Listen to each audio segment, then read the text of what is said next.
இந்த மாதிரி அரிசி ரவை செஞ்சு வச்சுக்கிட்டிங்கன்னா இட்லி மாவு இல்லாத நேரத்தில் இதை உப்புமாவாக செய்யலாங்க. இப்போ இதை தனித்தனியாக நல்லா கழுவிக்கணுங்க. கழுவிட்டு தண்ணியை நல்லா வடிய விட்ட பிறகு அதை வெயிலில் நல்லா காய வச்சு எடுத்துக்கணுங்க.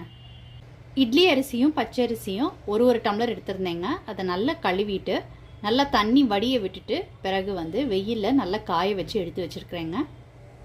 செட்டிநாடு பக்கம் அரிசி உப்புமா உடைக்கிறதுக்கு உப்புமா உடைக்கிற திரிகைன்னு இருக்குங்க. அதை வச்சு தான் ரவையாக்குவாங்க. அதில் பண்ணும்போது பவுடராக கிடைக்கிறது கொஞ்சம் கம்மியாக கிடைக்கும். அதே மாதிரி ரவையும் ஈவனாக இருக்குங்க. மிக்சியில் உடைக்கிறத காட்டிலும் இதில் உடைக்கும்போது இந்த மாதிரி ஒரு திருகை யூஸ் பண்ணி தான் எங்கள் அம்மா உப்புமாவை உடச்சி கொடுப்பாங்க. அதை தான் நான் வீடியோக்கு யூஸ் பண்ணியிருக்கிறேங்க. கழுவி காய வச்ச அரிசியை ஒரு க்ளீன் ஜாரில் சேர்த்துக்கிறேங்க. நான் பச்சரிசியை சேர்த்துக்கிறேன். இந்த அரிசியை விப் மோடில் ஒரு 2 தடவை சுற்றி எடுத்துக்கோங்க.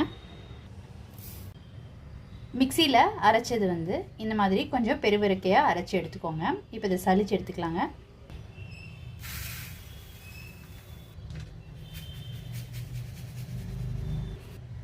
இந்த மாதிரி சலிச்சு எடுத்துக்கிட்ட பிறகு இந்த மாவு கொழக்கட்டை செய்கிறதுக்கு யூஸ் பண்ணலாங்க.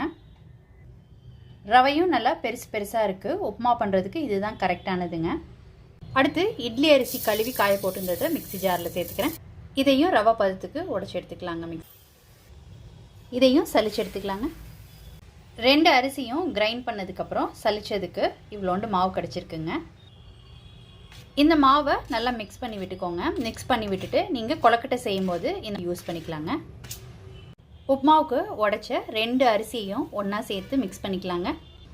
இப்போ இது 2ஐயும் ஒன்றா கலந்து விட்டுக்கலாம். இதுதான் அரிசி உப்புமாவுக்கு செய்கிறதுக்கு ரவைங்க.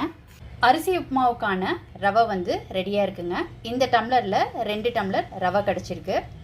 இந்த மாவு சலிச்சு எடுத்த மாவுங்க. இதை நீங்கள் கொழக்கட்டை செய்ய யூஸ் பண்ணிக்கலாம். இந்த மாதிரி ரவை ரெடி பண்ணி வச்சுக்கிட்டிங்கன்னா நீங்கள் உப்புமா செய்ய யூஸ் பண்ணலாம். இல்லாட்டினா அரிசி பாயசம் செய்கிறதுக்கும் இதை யூஸ் பண்ணிக்கலாங்க. ஃப்ரீயாக இருக்க டைமில் செஞ்சு வச்சுக்கிட்டிங்கன்னா இட்லி மாவு இல்லாத டைமில் அரிசி உப்புமா செய்யலாங்க. ரொம்ப சூப்பராக இருக்கும் டேஸ்ட்டு வித் உப்பு புளி மிக்ஸோட.